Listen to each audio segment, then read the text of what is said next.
right. You know what they say first? Coffee. So got my coffee. Now it's time for that long hour and a half drive. So I'll see you guys on location.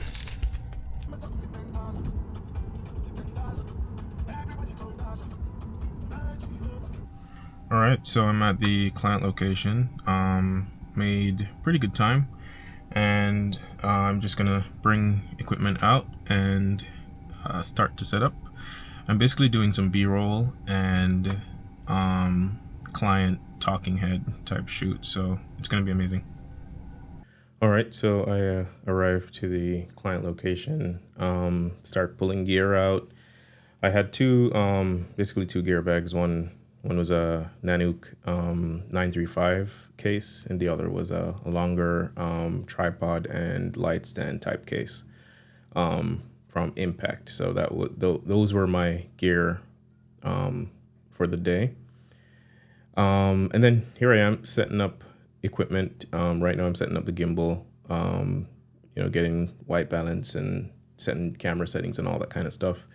I do love doing this before I get to a location, but because I knew I was going to be there early, I got there about an hour early and was able to get everything set up before the talent was ready.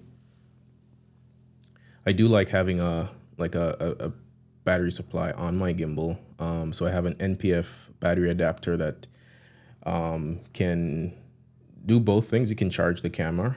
I'm running the FX30 on the gimbal, so I have a USB-C out to the camera, and if I'm running all day and the gimbal's dying, I can switch that, or I can add another cable to charge the gimbal itself. So for both reasons, I typically will have an NPF battery adapted on the gimbal itself.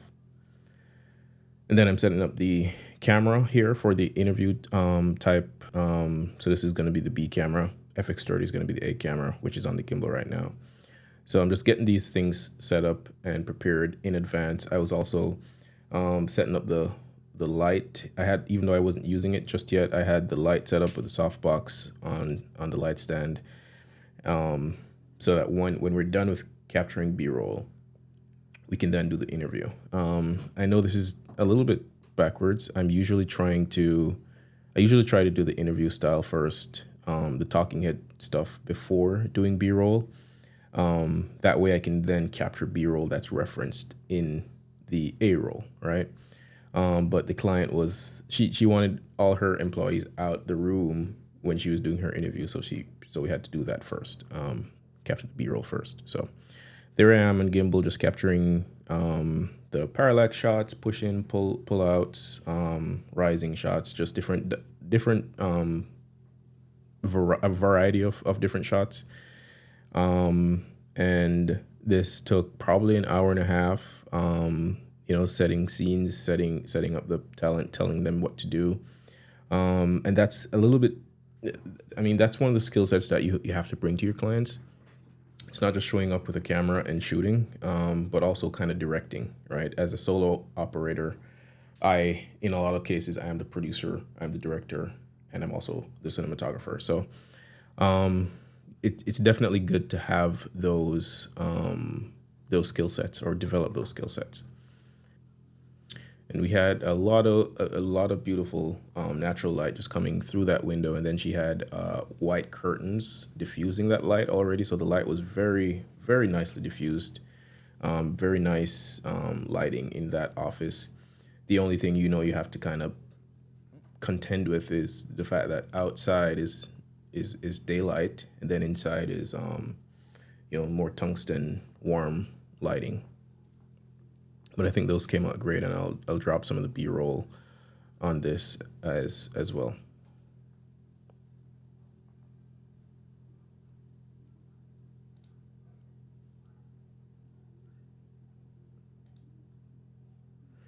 All right, here I am setting up the talking head. Setting up the talking head. As you can see, I'm kind of doing some set design.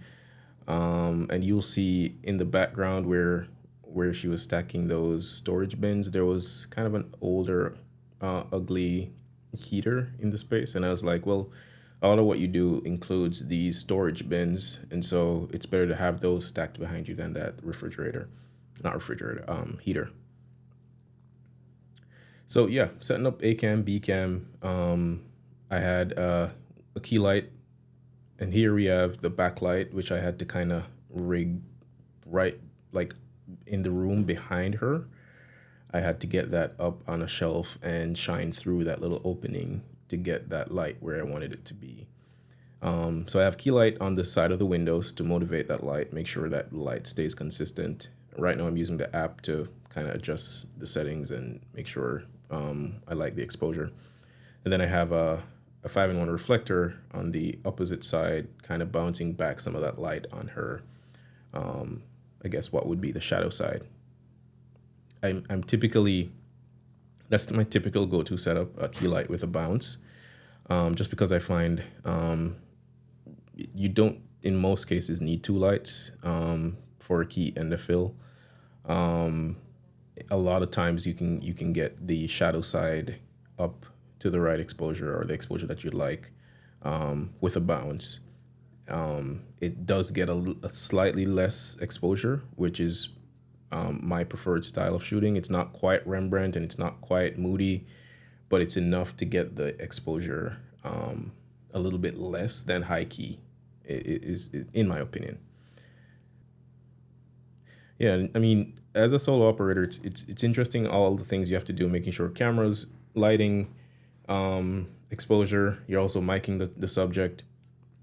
You're also making sure in this case I was asking questions, so you're the one asking the questions.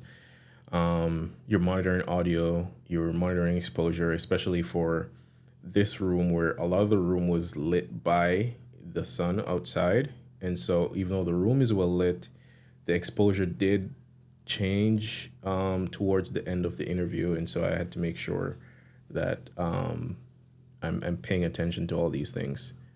So in my opinion, you have to have as many tools as possible that will help you to be able to be efficient on these kind of shoots where you're a one-man band, you're doing it all, and you have to get it right, right? So we did a first take, just a first take run through, and this was just a practice session, get her warmed up, get her in good shape, and it was also for me a good time to make sure the exposure stayed consistent. I did find that there was she had a glass door to her right,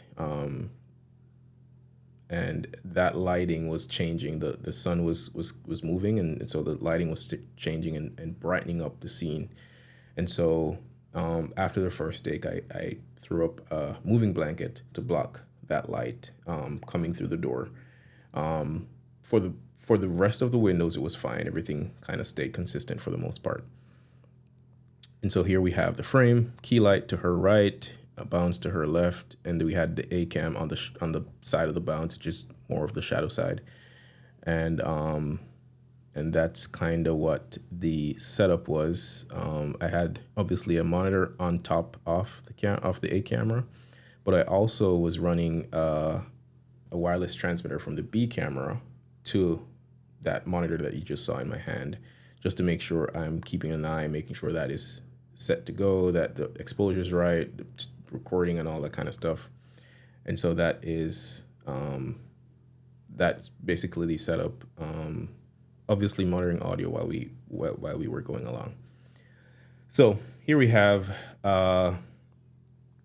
the client sitting down while I was still adjusting lighting, and I wanted to capture a couple of clips showing what the backlight was doing. You'll see it go on and off, and it's just accenting her hair color, creating a little bit of separation on her shoulder, and I think that looked phenomenal. Now, I captured a bit of while we were doing the test run, I decided to capture that in S-Log3, so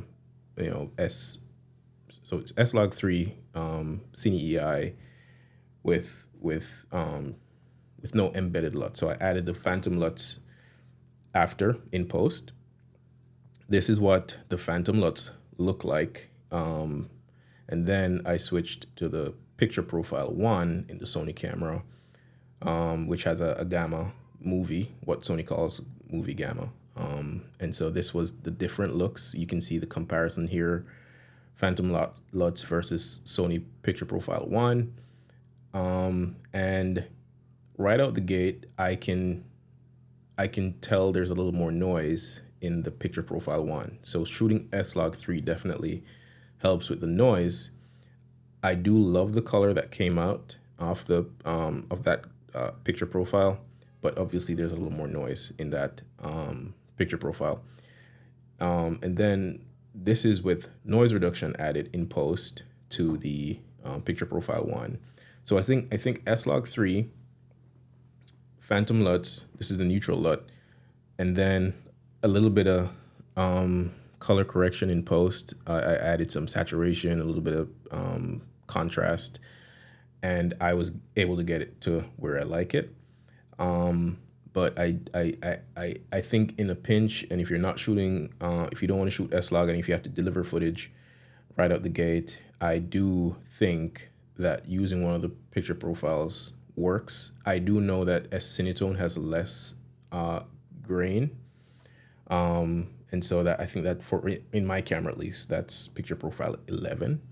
But you would have to just make sure that you are that the gamma that you're choosing is S-Cinetone, which has less grain, nice color, nice saturation, nice contrast, that kind of stuff. So kind of play around with those picture profiles. Don't think you have to shoot an S-Log3, especially for fast turnaround times. You got to make sure you are competent with your camera, know what each setting does, what each picture profile looks like, and then you can figure out what times to use what picture profiles. So that was the vlog. I hope this was good. I hope you liked it. Please let me know in the comments, which do you prefer? Do you prefer the Sony picture profile 1 with the gamma, movie gamma? Or do you like the S-Log3 phantom LUTs? I am most times using phantom LUTs, but I am making sure that I'm trying to get the full understanding of what my camera does, how it works, all that kind of stuff. Also, false color is my preferred way of exposing, making sure that I'm exposing correctly. If you use false color, let me know if you like it. If not, are you using only histograms? Are you using waveforms along with zebras, or are you just eyeballing it? You let me know. But I do like to use a mixture of all of those. False color is my main tool.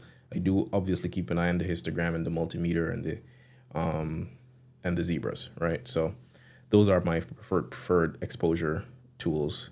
And then obviously the more you do this is the better eye you will develop for just kind of eyeballing things and making sure things are in good exposure. So anyways, let me know your thoughts in the comments. Would you do anything differently? Do you like the framing? Do you like the exposure? And if you have any tips, I'm definitely open to it.